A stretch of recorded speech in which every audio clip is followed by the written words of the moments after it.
আসসালামু আলাইকুম। বাংলাদেশ বেতার রাজশাহী স্থানীয় সংবাদ পড়ছি আব্দুর রুকন মাসুম। আগামী 12ই ফেব্রুয়ারি নির্ধারিত সময়ে দেশে জাতীয় নির্বাচন অনুষ্ঠানের ব্যাপারে প্রধান উপদেষ্টা অধ্যাপক ডক্টর মোহাম্মদ ইউনূস তাঁর অঙ্গীকার পুনর্ব্যক্ত করেছেন। তিনি বলেন, দেশের মানুষ তাদের ভোটাধিকার প্রয়োগের জন্য অধীর আগ্রহে অপেক্ষা করছে, যা স্বৈরাচারী শাসনামলে কেড়ে নেওয়া হয়েছিল। গতকাল সন্ধ্যায় দক্ষিণ ও মধ্য এশিয়া বিষয়ক যুক্তরাষ্ট্রের বিশেষ দূত সার্জিও গোরের সঙ্গে এক টেলিফোন আলাপে প্রধান উপদেষ্টা এইসব কথা বলেন। এই আলাপে বাংলাদেশ ও যুক্তরাষ্ট্রের মধ্যে বাণিজ্য ও শুল্ক সংক্রান্ত আলোচনা, আসন্ন সাধারণ নির্বাচন, দেশের গণতান্ত্রিক রূপান্তর এবং তরুণ রাজনৈতিক কর্মী শহীদ শরীফ ওসমান হাদির হত্যাকাণ্ড নিয়ে আলোচনা হয়। ভারতে যুক্তরাষ্ট্রের রাষ্ট্রদূতের দায়িত্ব পালনকারী সার্জিও গোর সাম্প্রতিক শুল্ক আলোচনায় নেতৃত্ব দেওয়ার জন্য প্রফেসর ইউনূসকে অভিনন্দন জানান। আলোচনার ফলে বাংলাদেশের পণ্যের উপর যুক্তরাষ্ট্রের পারস্পরিক শুল্ক 20% নামিয়ে আনা সম্ভব হয়েছে। প্রধান উপদেষ্টা বলেন, ক্ষমতাচ্যুত স্বৈরাচারী শাসনের সমর্থকেরা নির্বাচন প্রক্রিয়া ব্যাহত করতে বিপুল অর্থ ব্যয় করছে এবং তাদের পলাতক নেতা সহিংসতা উস্কে দিচ্ছেন। তবে তিনি জানান, অন্তর্বর্তী সরকার যে কোনো পরিস্থিতি মোকাবেলায় সম্পূর্ণ প্রস্তুত। শিক্ষার্থীদের দাবির মুখে রুটিন দায়িত্ব পালনে অপারগতা প্রকাশ করেছেন রাজশাহী বিশ্ববিদ্যালয়ের আওয়ামীপন্থী 6 ডিন। 06টি ডিনের পদে সাময়িকভাবে দায়িত্ব পালন করবেন বিশ্ববিদ্যালয়ের উপাচার্য অধ্যাপক সালেহ হাসান নকিব, উপ উপাচার্য প্রশাসন অধ্যাপক মোহাম্মদ মাইনুদ্দিন ও উপ উপাচার্য শিক্ষা অধ্যাপক ফরিদ উদ্দিন খান। গতকাল 6 জন ডিনের পদে সাময়িকভাবে দায়িত্ব দেওয়া হয়েছে বলে জানান বিশ্ববিদ্যালয়ের ভারপ্রাপ্ত রেজিস্ট্রার অধ্যাপক ডক্টর ইফতেখারুল আলম মাসুদ। তিনি বলেন, 6টি অনুষদের মধ্যে বিজ্ঞান ও প্রকৌশল অনুষদে দায়িত্ব পালন করবেন বিশ্ববিদ্যালয়ের উপাচার্য অধ্যাপক ডক্টর সালেহ হাসান নকিব, ব্যবসায় শিক্ষা অনুষদ ও আইন অনুষদের দায়িত্ব পালন করবেন উপ উপাচার্য প্রশাসন অধ্যাপক ডক্টর মোহাম্মদ মাইনুদ্দিন এবং সামাজিক বিজ্ঞান অনুষদ ও ভূবিজ্ঞান অনুষদের দায়িত্ব পালন করবেন উপ উপাচার্য শিক্ষা অধ্যাপক মোহাম্মদ ফরিদ উদ্দিন খান।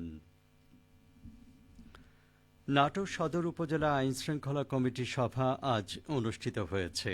উপজেলা পরিষদ সম্মেলন কক্ষে আয়োজিত সভায় সভাপতিত্ব করেন উপজেলা নির্বাহী অফিসার মোহাম্মদ আরিফ আদনান। সভায় আসন্ন জাতীয় সংসদ নির্বাচন ও গণভোট সুষ্ঠুভাবে আয়োজনে কার্যকর সকল পদক্ষেপ নেয়ার সিদ্ধান্ত গ্রহণ করা হয়। এই লক্ষ্যে নির্বাচনী আচরণবিধি এবং সকল প্রার্থীর জন্য সমান সুযোগ নিশ্চিত করা হবে। এছাড়া সভায় অবৈধ পাওয়ার ক্রাশারে আখ মারাই বন্ধ, বাজারে নিত্যপণ্যের মূল্য নিয়ন্ত্রণে মনিটরিং ব্যবস্থা জোরদার করার সিদ্ধান্ত গ্রহণ করা হয়। সভায় ইউনিয়ন পরিষদ চেয়ারম্যান ও উপজেলা পর্যায়ের সরকারি কর্মকর্তাবৃন্দ অংশগ্রহণ করেন। বিএনপির ভারপ্রাপ্ত চেয়ারম্যান তারেক রহমানের স্বদেশ প্রত্যাবর্তন উপলক্ষে রাজশাহী বিভাগীয় জেলা ও মহানগর যুবদলের প্রস্তুতি সভা অনুষ্ঠিত হয়েছে। সভায় প্রধান অতিথি ছিলেন কেন্দ্রীয় যুবদলের দপ্তর সম্পাদক নুরুল ইসলাম সোহেল। সভাপতিত্ব করেন পাবনা জেলা যুবদলের আহ্বায়ক ইলিয়াস আহমেদ হিমেল রানা।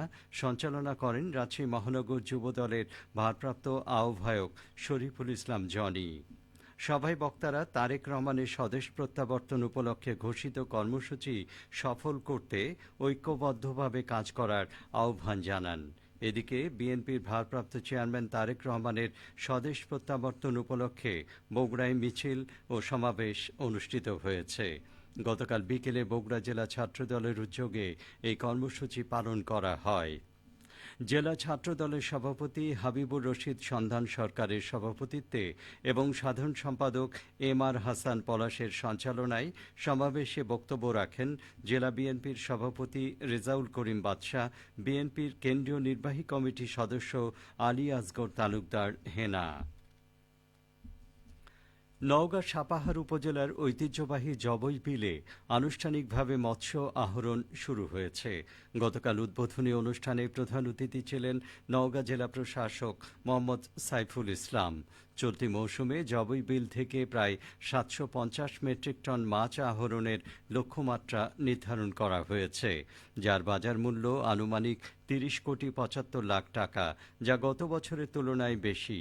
সাপাহার উপজেলা নির্বাহী অফিসার রোমানা রিয়াজের সভাপতিত্বে উদ্বোধনী অনুষ্ঠানে স্থানীয় সরকার বিভাগের উপপরিচালক টিএমএ মমিন সহ কর্মকর্তাগণ উপস্থিত ছিলেন। সংশ্লিষ্টরা আশা করছেন, আবহাওয়া অনুকূলে থাকলে এবং যথাযথ ব্যবস্থাপনায় মাছ ধরা চললে স্থানীয় অর্থনীতিতে এই বিল বড় ধরনের অবদান রাখবে। খেলার খবর ক্রিকেট। আসন্ন বাংলাদেশ প্রিমিয়ার লিগ বিপিএল টি-20 ক্রিকেটকে সামনে রেখে প্রস্তুতি ম্যাচে জয় পেয়েছে রাজশাহী ওয়ারিয়র্স। গতকাল বসুন্ধরা স্পোর্টস সিটিতে অনুষ্ঠিত প্রস্তুতি ম্যাচে রাজশাহী 5 উইকেটে হারিয়েছে রংপুরকে। সবশেষে আবহাওয়া। আজ দুপুর 12টায় রাজশাহীতে তাপমাত্রা ছিল 20 ডিগ্রি সেলসিয়াস। সেই সময় বাতাসে আপেক্ষিক আর্দ্রতার পরিমাণ 70%। রাজশাহী ও পার্শ্ববর্তী এলাকায় আজ সূর্যাস্ত সন্ধে 5:22। সংবাদ শেষ হলো। আমাদের পরবর্তী স্থানীয় সংবাদ দুপুর 2:05।